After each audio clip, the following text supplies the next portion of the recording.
So that's interesting. You've mentioned the true power a few different times. And I know that you have founded the True Power Institute. Yeah. And I'm interested in its mission. But before that, I'm really interested in why. What was it within you and your journey that took you there?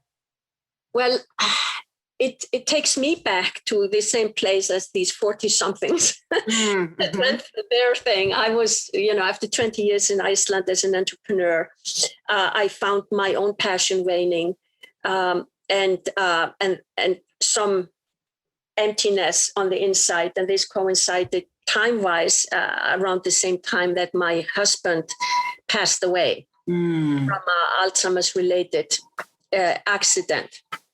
So I decided to sell my businesses, and because there was so much change, so much happening, and both involuntary, because of course losing my husband was not something I wished for, but I had the choice of whether to stay with my business or not, and I chose to let it go because I knew there was this hole on the inside that I wanted to fill. And that meant that I had to let go of the old. And so I came to the US with my 2 small kids and to start anew, to start life. And to begin with, focus on my own journey and my own healing after losing a spouse and leaving my country and leaving my identity completely. My goodness, you left everything, really. Yeah, except being a mother.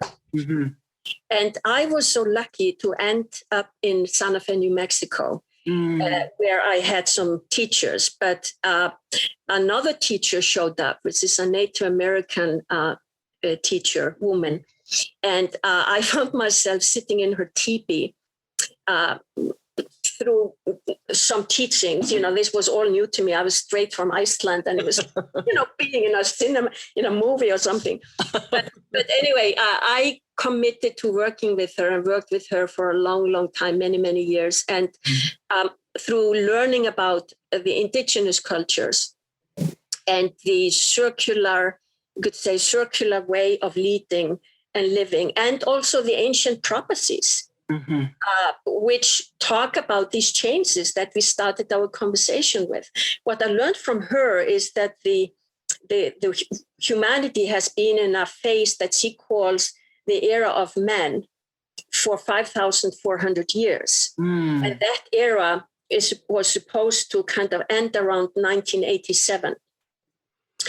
And what takes over is the era of woman for the next 5,400 years. And so everything we are seeing about women power rising and all the movement to bring more equality, whether it's into leadership positions in companies or whatever it is coming from that. And we are just at the beginning phase of that.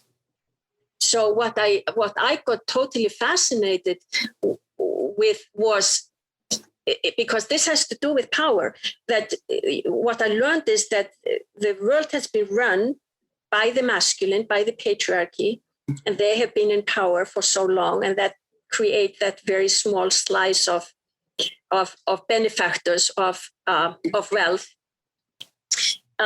where the women power, women attributes, women wisdom has been pushed down and stepped on and ridiculed and made fun of, and women have been killed for their wisdom. And so half of our intelligence, in a way, has been squeezed away. So that creates unequal power.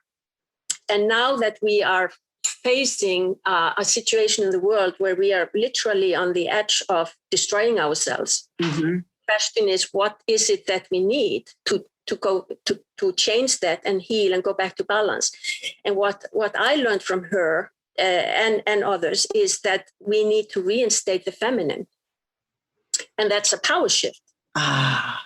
So bringing back, and she works with the medicine wheel, and I learned that in her tradition, the center of the medicine wheel is the wholeness that we are needing. And the wholeness, when we are in balance and when we are whole as individuals and as society and as humanity, we are in our power.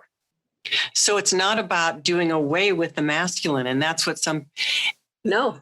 In reaction to when anybody talks about let's bring some kind of balance, bring something, a voice that has not been heard. Let's allow that to have space. Right. There's that slamming the door shut from the other side saying, absolutely not, because there's such fear.